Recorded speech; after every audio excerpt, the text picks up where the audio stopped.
Raja Manasye. 2 Tawarikh 33. Manasye berumur 12 tahun pada waktu ia menjadi raja, dan 55 tahun lamanya ia memerintah di Yerusalem. Ia melakukan apa yang jahat di mata YHWH, sesuai dengan perbuatan keji bangsa-bangsa yang telah dihalaukan YHWH dari depan orang Israel. Ia mendirikan kembali bukit-bukit pengorbanan yang telah dirobohkan oleh Hizkia, ayahnya. Ia membangun mezbah-mezbah untuk para Baal, membuat patung-patung Asyera dan sujud menyembah kepada segenap tentara langit dan beribadah kepadanya.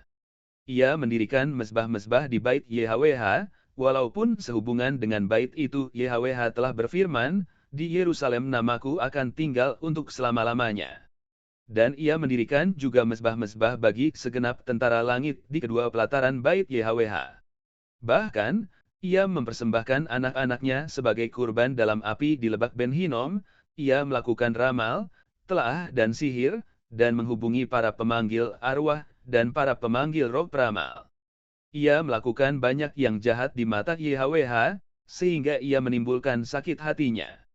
Ia menaruh juga patung berhala yang telah dibuatnya dalam bait Tuhan, walaupun Tuhan telah berfirman kepada Daud dan kepada Salomo, putranya, dalam bait ini dan di Yerusalem, yang telah kupilih dari antara segala suku Israel, aku akan menaruh namaku untuk selama-lamanya.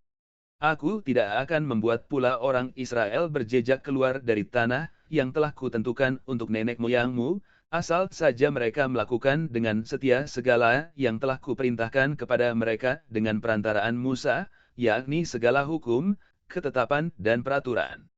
Tetapi Manasye menyesatkan Yehuda dan penduduk Yerusalem, sehingga mereka melakukan yang jahat lebih daripada bangsa-bangsa yang telah dipunahkan YHWH dari depan orang Israel. Kemudian berfirmanlah YHWH kepada Manasye dan rakyatnya, tetapi mereka tidak menghiraukannya.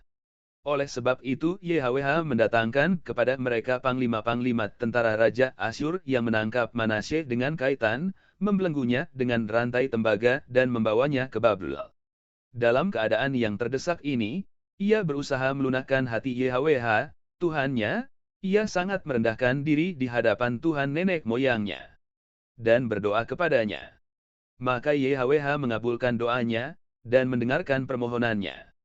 Ia membawanya kembali ke Yerusalem dan memulihkan kedudukannya sebagai raja. Dan Manasye mengakui bahwa YHWH itu Tuhan.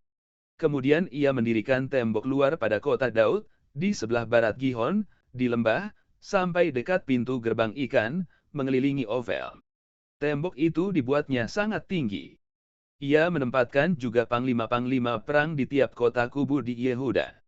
Ia menjauhkan dewa-dewa asing dan berhala dari bait YHWH, juga segala mezbah yang didirikannya di atas gunung bait YHWH dan di Yerusalem, dan membuangnya keluar kota.